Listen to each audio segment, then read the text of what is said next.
देखा है 4 महीने के बच्चे के सर पे लोहे का सलिया मार के उसको मार दिया। हमने देखा कि 8 बच्चों को उनकी माओ से छीन के आग में फेंक के जिंदा जला दिया। ये कभी हमारे देश में डिस्कशन में था ही नहीं, क्योंकि ये लेफ्टिस्टों की एक बहुत बड़ा चाल है।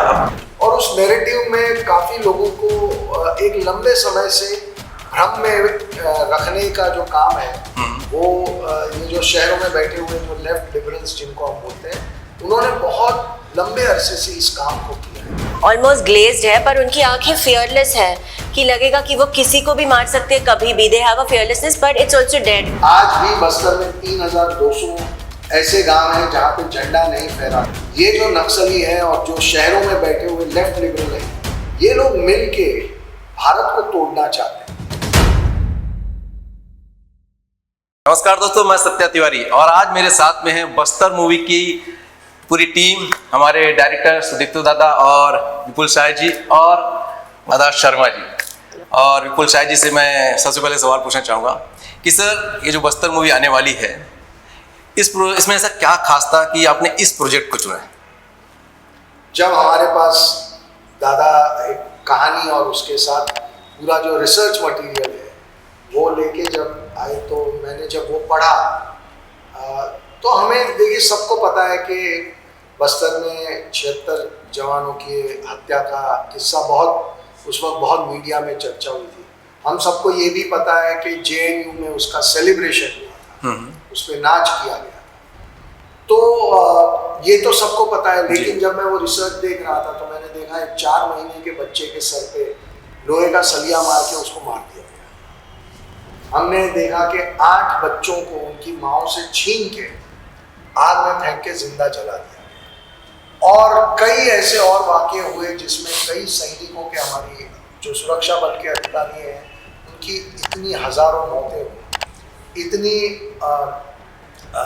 जो गरीब वहाँ की औरतें हैं, उनके पतियों को मारा गया, उनके बच्चों को छीन के ले गए नक्सली बनाने के लिए। और यहाँ तक कि वहाँ पे भारत का झंडा फहराना भी एक जुर्म है। तो ये सब जब मैंने पढ़ा तो मुझे लगा कि अंदर से एक आवाज़, जैसे केरला स्टोरी के वक्त आई थी कि केरला स्टोरी अगर मैंने नहीं बनाई तो मैं अपने आप को माफ़ नहीं कर पाऊँगा। वैसी ही फीलिंग मुझे इस मटेरियल को देखने के बाद थी कि अगर हमने ये फिल्म नहीं बनाई तो मैं अपने आप को माफ़ नहीं कर पाऊँगा। मैं दादा से पूछना चाहता हूँ कि ये कहानी आपने क्यों चूज़ की? मतलब क्यों आपको लगा कि इस कहानी पर, क्योंकि इस तरह के बहुत सारे नक्सली हमले तो बहुत सारे हुए हैं हमारे देश में, लेकिन बस्तर वाला ही कहानी आपने क्यों चूज़ किया? नहीं, ये जो आपने बोला कि इस तरह की फिल्म हमारे देश में हुई है, ये एक बहुत बड़ा विडंबना है। मतलब नक्सल शब्द और माओइस्ट शब्द, ये जो शब्द है, ये कितना बड़ा दहशत है, कितना बड़ा वायलेंस की एक परंपरा है, ये कभी हमारे देश में डिस्कशन में था ही नहीं। क्योंकि ये लेफ्टिस्टों की एक बहुत बड़ा चाल है। अब चाइना में अगर देखेंगे ना, चाइना में बेइजिंग और 2-3 शहर छोड़ के इतने बड़े देश में कहाँ पे क्या हो रहा है किसी को कुछ पता नहीं। आप नॉर्थ कोरिया में देखेंगे कि उस देश में क्या होता है, उस देश में हंसना भी माना है। आप दिन में कितने बार हंसेंगे वो भी बोल दिया गया है। 4 बार हंस सकते हैं शहर के लोग, गांव के लोग की तरह। तो मतलब इन लोगों की एक बहुत इंटरेस्टिंग पैटर्न है आपकी इंफॉर्मेशन को, आपकी दिनचर्या को, आपकी क्या खाएंगे क्या पहनेंगे, उसको एक सुंदर सा एक एनक्लेव में बंद करके रखते हैं और उसके बारे में किसी को पता नहीं चलता है। बस्तर में क्या हो रहा था वो ज्यादातर आम भारतीयों को मालूम नहीं था। तो नक्सलियों को जब सिनेमा में उतार के लाते थे, उनको रॉबिन हुड दिखाते थे, दिखाते थे कि वो गरीबों को शोषण करते हैं सरकार, गरीबों को सब लोग शहर के लोग शोषण करते हैं और नक्सलियों को बचाते हैं। ये एक इम्प्रेशन बनाया, पैटर्न बन गया था पूरे बॉलीवुड, इम्प्रेशन बनाया गया। तो लेकिन हम जब इस मूवमेंट के बारे में जानकारी लेने गए, और आपको मालूम होगा कि मैं उसी एरिया से बिलोंग करता हूँ जहाँ ये मूवमेंट शुरू हुई। राइट, ये मूवमेंट बंगाल से शुरू हुई थी। तो वहां से लेके आपने जब फॉलो किए तब इनकी दहशत की चेहरा हमारे सामने आने लगा। नेशनल ह्यूमन राइट कमीशन की रिपोर्ट है और कुछ वेबसाइट है जिसकी डिटेल आप लोगों के पास होगा, आपसे बात हो रहा था कि 50,000 से ज्यादा लोग 1967 से लेकर आज तक जान गए right. और उससे भी बड़ा एक समय था बिहार, झारखंड, उड़ीसा, जहां उड़ीसा की जिस एरिया को राइस बाउल बोला जाता था, कलाहांडी, कोरापुट, सुंदरगढ़, ये मलकानगिरी, जहाँ पे दुनिया की सबसे कीमती चावल बनता था, उस चावल की कल्टीवेशन बंद हो गया था सालों साल। इंडिया का कितना बड़ा इकोनॉमिक लॉस हुई आप सोचिए, because of this Maoist movement. कोई किसान काम नहीं कर सकता था क्योंकि वो जब भी फसल उगाते थे वो माओइस्टों ने, नक्सलों ने वहां से लेके चले जाते थे। लेकिन देश में दादा इतने सारे मतलब मुद्दे थे, नक्सलवाद का मुद्दा, आतंकवाद का मुद्दा, तो ऐसा क्या कारण हो सकता है कि बॉलीवुड इतने सालों से, 75 सालों से हमारे देश को आज़ाद हुए हो गए, लेकिन बॉलीवुड ने इस तरह के मुद्दे को दिखाने की बजाय उसको मैनिपुलेट करता रहा। आज क्या कारण, आपको क्या लगता है? देखिए, मैं ऐसा मानता हूँ कि एक नैरेटिव बिल्ड किया गया था कि ये जो नक्सली हैं ये गरीबों को मदद करते हैं और गरीबों का भला सोचते हैं, और उस नैरेटिव में काफ़ी लोगों को एक लंबे समय से भ्रम में रखने का जो काम है वो ये जो शहरों में बैठे हुए जो लेफ्ट लिबरल्स जिनको हम बोलते हैं, उन्होंने बहुत लंबे अरसे से इस काम को किया है। एक नैरेटिव सा बन गया था कि ये तो अच्छे लोग हैं। जब मैंने ये सब रिसर्च पढ़ा, जब वहाँ के लोगों को जाके हम मिले, जब वहाँ, अब आपको मैं बताता हूँ कि हम वहाँ जब गए थे बस्तर में रिसर्च करने, हम 2 लड़कियों से मिले जो पहले 9 साल नक्सली थी और अब पुलिस फोर्स में काम करती है। सरेंडर करने के बाद उन्होंने, उनके दोनों के सर पे 5-5 लाख का इनाम था, उन्होंने कई जुर्म किए थे, हत्याएं तक की थी। मैंने उनको पूछा कि आपने जब 9 साल आप नक्सली रही तो ऐसा क्या हुआ कि आप वो छोड़ के इस तरफ आ गई? और उनका जवाब था कि इतनी क्रूरता अब हमसे भी बर्दाश्त नहीं हो पा रही थी, हम देख नहीं पा रहे थे, 2-3 साल से अंदर ही अंदर तड़प रहे थे लेकिन मौका नहीं मिल रहा था। अब हमसे ये क्रूरता बर्दाश्त नहीं हुई तो हम यहाँ आ गए, हमें पता है कि शायद हमको जान से मार दिया जाएगा। तो दादा जी, ये जो सर बता रहे कि जब आप फिल्म के लिए रिसर्च कर रहे थे और बस्तर जब गए थे, तो आप जब बस्तर गई तो उसके पहले नक्सलवाद के बारे में ये सारी डिटेल आपको पता थी कि नक्सलवादी इस तरह की क्रूरता करते हैं, इस तरह का उनका आतंक रहता है? कुछ इसके बारे में कुछ जी एक्चुअली बिल्कुल नहीं पता था, बिकॉज हम लोग अपने शहरों में रहते हैं, एक बबल में रहते हैं। वी थिंक कि जो हमारी लाइफ है वो सबकी लाइफ होगी वैसे, and it's a very human thing कि जब तक आपके कोई नज़दीकी किसी के साथ कुछ ये नहीं होता है ना, जैसे केरला स्टोरी में भी था, जैसे कोविड के टाइम पे भी लोगों के का था, it was like Covid fake है, जब तक आपके बहन या आपके भाई या आपके फैमिली में कोई किसी की डेथ नहीं हुई, सब फेक ही लग रहा था सब। हाँ, पर आपके आंट वो मर गई तो यू लाइक अरे covid is real, that is real. So it's a human tendency है, एंड हम शहरों में रहते हैं, वी फील कि we are so privileged and so lucky in our lives that we don't know what's happening, but ये हमारे देश के अंदर हो रहा है और हमारे देश के लोग ही मार रहे हैं। We didn't know that, and thanks to the research during this movie I read up so much. नहीं, मैंने आपकी जब फिल्मी जर्नी आपकी देखी है तो आप जितने भी सेंसिटिव मुद्दे की फिल्म है, केरला स्टोरी ले लीजिए, कमांडो ले लीजिए, फिर अभी बस्तर ले लीजिए, तो आप इस तरह के कैरेक्टर्स चूज कर रही हैं। तो मैं ये बोल रहा था कि मतलब आपको कुछ थ्रेड्स ऐसे आते हैं या फिर कैसे हैंडल करते हैं उसको? आती तो होंगी, धमकियाँ आती होंगी, थ्रेड्स आते होंगे। हाँ, पर मैं विपुल सर, सुदीप्तो सर को देखती हूँ और वो कैसे हैंडल करते हैं, वो बहुत ही कूल अंदाज से काम रहते हैं, तो आई थिंक वो काइंड ऑफ कंटेजियस होता है। एक्चुअली क्या है ना, मैं आपको बताऊं, ये आदा की खूबियाँ है, मतलब ये इसलिए नहीं कि वो हमारी एक्ट्रेस है, हमारी फिल्म की अदाकारी है। जो केरला स्टोरी के बाद उसको जितना हेट मेल मिला, उसको जितना ट्रोल हुआ, मुझे नहीं लगता है कि बॉम्बे शहर में जितनी हीरोइन है उनको मिला होगा, उसका 10% भी सहा होगा।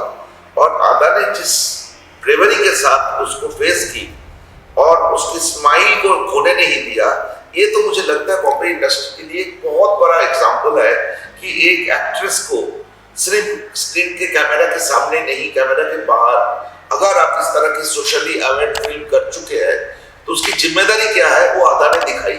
मतलब मुझे, मेरे हिसाब से बॉम्बे शहर क्या है, भारत में जितने हीरोइन है ना, एक्ट्रेस है, उसको आदा से सीखना चाहिए। But I think Sudipto sir कह रहे कि इतना जो हेट मिला उनका 10% किसी को नहीं मिला होगा, पर जितना प्यार भी मुझे मिला आई डोंट नो किसी को कभी किसी को मिला होगा, राइट। ये बात तो सही है। केरला स्टोरी में मैम ने जो कर दिखाया शायद ही किसी ने किया होगा। नहीं, मैं जब भी लोगों से मिलती हूँ and all I can tell, and also कि अगर आप ओपन हो कि प्यार देते रहो, और हम लोग अनगिनत मैसेजेस, और मैं रोज़ सुबह उठती हूँ, इवन सोशल मीडिया पे इतने पेंटिंग्स होते हैं, इतने लोग टैग करते हैं, अपनी कहानियाँ बताते हैं, इतना प्यार मिलता है ना, इसे हाँ प्यार तो दो, तो देन वी कांट, वो बहुत गलत होगा कि इसे ओनली ये प्यार मिलना चाहिए, और जो हेट, वो 10% हेट है वो नहीं मिलना चाहिए। केरला स्टोरी देने के बाद मैंने भी इंस्टाग्राम पे मैसेज किया था मैम को। Thank you. रिप्लाई नहीं आया था, वो बात सॉरी, मैं डीएम्स एंड ऑल पढ़ती नहीं, सर को पता है। सर से मैं यही पूछने वाला था कि मतलब आपने अदा की अदा में ऐसी कौन सी अदा देख ली कि अभी आने वाली जितनी भी आपकी फिल्में हैं, कमांडो 1, कमांडो 2, फिर उसके बाद केरला स्टोरी, बस्तर, सब में इन्हीं को कास्ट कर रहे हैं? मतलब क्या एक्टिंग ज्यादा अच्छी करती है या फिर पैसे कम लेती हैं? जो भी अभी कास्ट कर तो करने दो ना। अच्छा सवाल है। देखिए, मेरी एक टेंडेंसी रही है, पहले मैंने अक्षय जी के साथ इतनी सारी फिल्में, के साथ भी बहुत सारी फिल्में की, और वैसे ही अदा के साथ भी मैंने बहुत सारा काम किया, कमांडो 2, 3। लेकिन क्या होता है कि जब हम केरला स्टोरी कर रहे थे तो मैं रेकमेंड कर सकता हूँ, फिर सुदीप्तो दादा को भी समझ में आना चाहिए, उनको भी लगना चाहिए कि जो मैं कह रहा हूँ या जो अदा कर रही है वो एक्चुअली केरला स्टोरी के लिए एकदम सही है, क्योंकि उनका कन्विक्शन अगर नहीं है या वो अग्री नहीं करते हैं और मेरे कहने पे ही कास्ट किया है तो ये वाला रिजल्ट नहीं आएगा। और अब फिर एक बार केरला स्टोरी उन्होंने किया, हम सब जानते थे कि 1920 या कमांडो या ऐसी फिल्में करने के बाद कट टू सीधा केरला स्टोरी एक बहुत बड़ा ट्रांसफॉर्मेशन है। मुझे ऐसा लगता था कि अदा में ये टैलेंट है कि वो बहुत अच्छे से करेंगे। फिर दादा भी कन्विंस हो गए, उनको भी लगा कि नहीं, ऑडिशन किया हमने और दादा को लगा कि ये बहुत सही चॉइस है। लेकिन बस्तर के वक्त वो समस्या दादा की भी नहीं थी। इस मूवी के जरिए आप लोगों को क्या संदेश देना चाहते हैं और नक्सलवादियों को क्या संदेश देना चाहते हैं? मैं ये लोगों से यही कहना चाहता हूँ कि हमारे देश के अंदर एक ऐसा हिस्सा है जिसके बारे में हमें बताया ही नहीं गया। आप इमेजिन करिए कि कश्मीर जब अपने चरम पे था तब भी सिक्योरिटी फोर्सेस को कभी कश्मीर के किसी भी इलाके में जाने में कभी मुश्किल नहीं होती थी। लेकिन बस्तर में एक जंगल है अबूजमान, 5000 स्क्वायर किलोमीटर के आसपास का एरिया है, वहाँ आज भी हमारे सिक्योरिटी फोर्सेस को जाने के लिए लोकल्स की मदद ना हो तो अंदर जाने की हिम्मत नहीं करते। आज भी बस्तर में 3200 ऐसे गांव हैं जहाँ पे झंडा नहीं फहरा सकता। पिछले साल 19 गांवों में झंडा फहराया गया और उसकी लोगों ने पहली बार और उसके बारे में लोगों ने कहा अरे देखिए कितना बड़ा काम हो गया, 19 गांवों में झंडा फहराया, जबकि 3200 गांव में झंडा नहीं फहरा रहे। कश्मीर में एक लाल चौक में तिरंगा नहीं फहराते थे तो उसका नेशनल इश्यू बनता था। यहाँ पूरे बस्तर में 3200 गांव में नहीं फहराते, लेकिन कोई इसके बारे में बात नहीं करना चाहता था। तो हमें लगा कि ये हमारी जिम्मेदारी है कि ये फिल्म हम लोगों तक लेके आए। ये लोग हमारे देश के लिए सबसे बड़ा खतरा है आज की तारीख में, क्योंकि अब तो हमें पता है कि कश्मीर बहुत नॉर्मल हो चुका है। ये अब हमारे देश का सबसे बड़ा चैलेंज है और नक्सलवाद को खत्म करेंगे तभी हमारे देश का जो हम जिस गति से आगे बढ़ना चाहते हैं उस पर आगे बढ़ेंगे। देखिए, एक NHRC की रिपोर्ट है कि अमेरिकन $3 ट्रिलियन, भारत की अर्थव्यवस्था आज 3.75 ट्रिलियन डॉलर की है। $3 ट्रिलियन का नुकसान नक्सलवादियों ने भारत की अर्थतंत्र को किया है।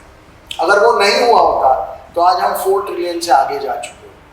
आज ये विषय हमारे पूरे देश को लगता है क्योंकि देश का युवा आगे बढ़ना चाहता है, उसके सपने हैं, उसके अंदर कॉन्फिडेंस है, उसको लगता है कि वो पूरी दुनिया जीत सकता है। लेकिन ये जो नक्सली हैं और जो शहरों में बैठे हुए लेफ्ट लिबरल हैं, ये लोग मिलके भारत को तोड़ना चाहते हैं। तो अगर भारत टूटेगा, भारत की इकोनॉमी टूटेगी, तो भारत के करोड़ों युवाओं के सपनों का क्या होगा? तो अब आप सोचिए कि ये खतरा सिर्फ एक बस्तर एरिया का नहीं है, ये पूरे देश का है, पूरे भारत का है, राइट। और इस फिल्म को देखने के बाद मुझे लगता है कि भारत का युवा जागेगा, वो खड़ा होगा और डिमांड करेगा कि नक्सलवाद को जड़ से खत्म किया जाए। और ये अगर हमारी फिल्म से शुरुआत होती है तो मुझे लगता है कि हमारी फिल्म एक बहुत सफल फिल्म है। तो आप लोग जब ये फिल्म शूट कर रहे थे, जो हमारे बस्तर ज़िले में या फिर जितने भी नक्सलवादियों के द्वारा मारे गए हमारे जो सीआरपीएफ के जवान हैं, तो उनके परिवार वालों से भी आप लोग मिले होंगे, कुछ ऐसी स्टोरीज जो शेयर करना चाहते हैं, जिन्हें मिले होंगे किसी ऐसी कहानी? दादा, हमने एक दो नहीं, बहुत सारे फैमिली से मिले, बहुत सारे महिलाओं से मिले, और सबसे दर्दनाक था कि बीजापुर जो सदर्न मोस्ट डिस्ट्रिक्ट है बस्तर की, उसकी एकदम सदर्न मोस्ट पॉइंट पे एक गांव, छोटा सा शहर है कुट्रू में एक ऑर्फेनेज है, अनाथ आश्रम है, जहाँ पे 450 के करीब बच्चे हैं, जिन बच्चों की माँ बाप को माओइस्टों ने, नक्सलियों ने मार डाला उनके आंखों के सामने। और ऐसे नॉर्मल गोली मार के नहीं मारा, आंख निकाला, कान काटा, हाथ काटा, और ऐसे टॉर्चर करते करते शाम तक उनको जान निकल गए। ऐसे माँ बापों को मरते हुए देखते हुए बच्चे को उस अनाथालय में रखा गया। जब ये लड़कियों से हम मिले थे, सीआरपीएफ की लड़कियां, आई नोटिस वन थिंग कि उनकी आंखों में उनकी आईज में फियरलेसनेस है, पर वो डेड है। बिकॉज आई थिंक अगर आप डेड बॉडीज इतने सारे देख रहे हो या इतना सब कुछ देख रहे हो, एक पॉइंट के बाद आपकी आंखों में ऑलमोस्ट ग्लेज्ड है, पर उनकी आंखें फियरलेस है कि लगेगा कि वो किसी को भी मार सकते हैं कभी भी। They have a fearlessness but it's also dead. I tried कि थोड़ा रेप्लिकेट करे, पर यू आर राइट, हम लोग एक्टिंग ही कर रहे हैं। बीजापुर में एक जगह है जहाँ पे 7-8 लोगों को मारा गया था।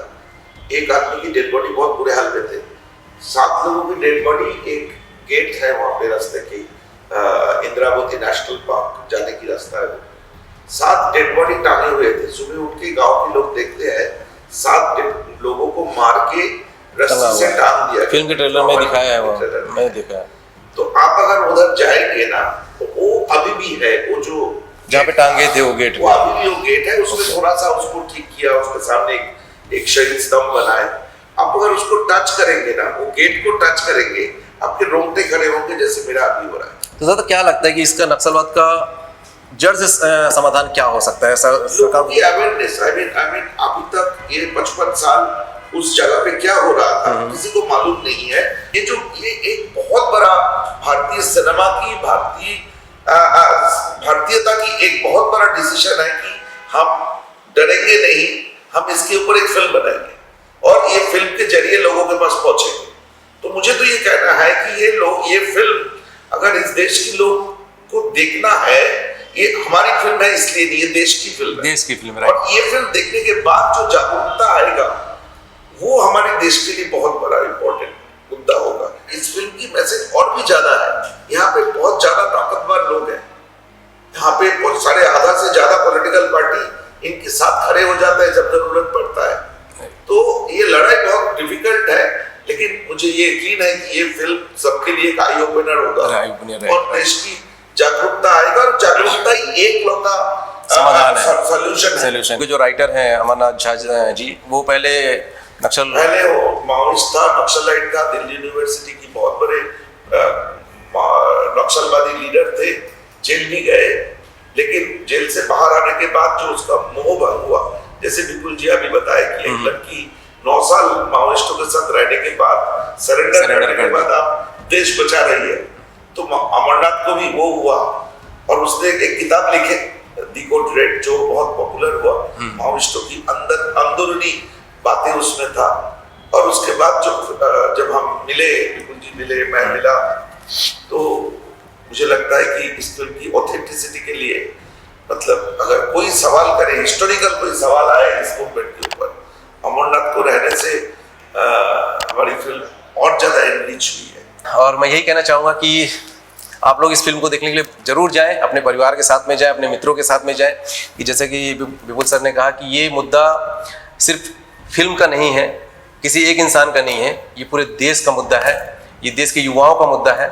और ये जो अवेयरनेस इस फिल्म के माध्यम से आएगी, ये जागरूकता आएगी, यही नक्सलवाद का असली समाधान है। क्योंकि हमारे देश की जो सेना है वो आतंकवादियों से लड़ने के लिए तो है वहाँ पर, लेकिन जो देश में बैठे हुए गद्दार और देश में बैठे हुए जो दुश्मन है, उनसे हमें और आपको लड़ना होगा।